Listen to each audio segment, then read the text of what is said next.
Welcome to Rooted Grace. The Book of Proverbs is the Bible's wisdom treasury, short, powerful sayings that teach us how to live well in God's world. Written mostly by Solomon, Proverbs is not about rules, it's about wisdom. It teaches us how to think, how to speak, how to work, how to relate, and how to live in reverence for God. Its message is clear: the fear of the Lord is the beginning of wisdom. Let's dive into this life-shaping book. Proverbs begins with its mission: to know wisdom and instruction, to receive insight, to give prudence to the simple. Then comes the theme verse. The fear of the Lord is the beginning of knowledge, but fools despise wisdom and instruction. Solomon warns, don't follow the crowd, don't fall into traps, don't reject correction. Wisdom is calling. Will you listen? Wisdom isn't automatic, it must be pursued. Solomon urges his son, get wisdom, get understanding, guard her, and she will watch over you. Wisdom is described like a woman calling in the streets, inviting, pleading, promising life.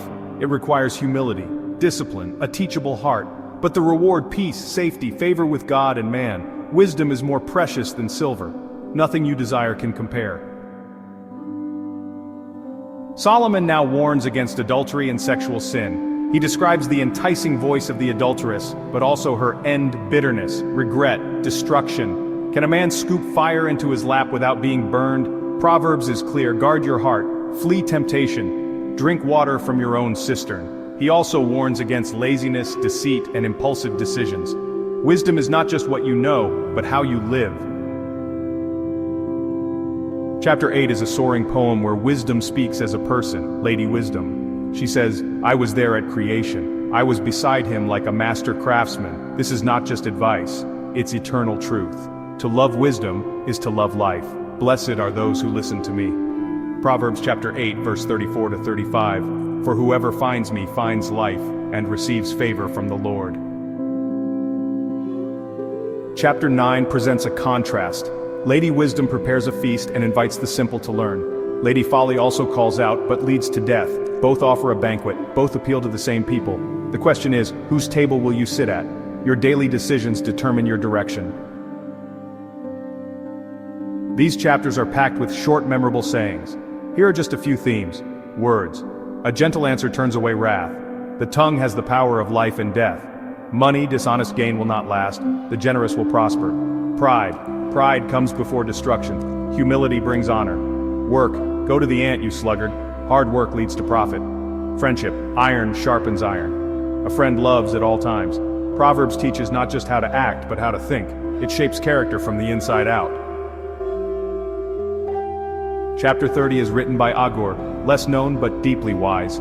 He begins with humility. I am weary, God. I have not learned wisdom. Then he declares God's greatness.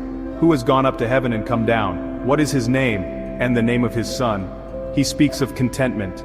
Give me neither poverty nor riches, but only my daily bread. True wisdom begins with recognizing our need for God.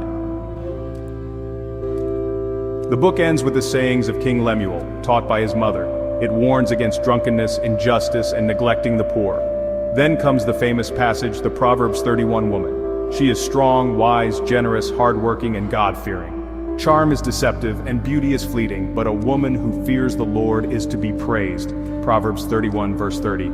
She embodies the wisdom of the entire book. Proverbs is practical holiness. It shows us how to speak with grace, work with diligence, walk in integrity, choose friends wisely, and live in reverence of God. Wisdom is more than knowledge, it's living rightly in light of who God is, and Jesus is the wisdom of God in human form. He is our example, our teacher, and our Savior. Thank you for joining us for Proverbs. Subscribe, share, and return as we explore Ecclesiastes, where wisdom asks, what really matters? Stay rooted, stay faithful, and stay in His grace.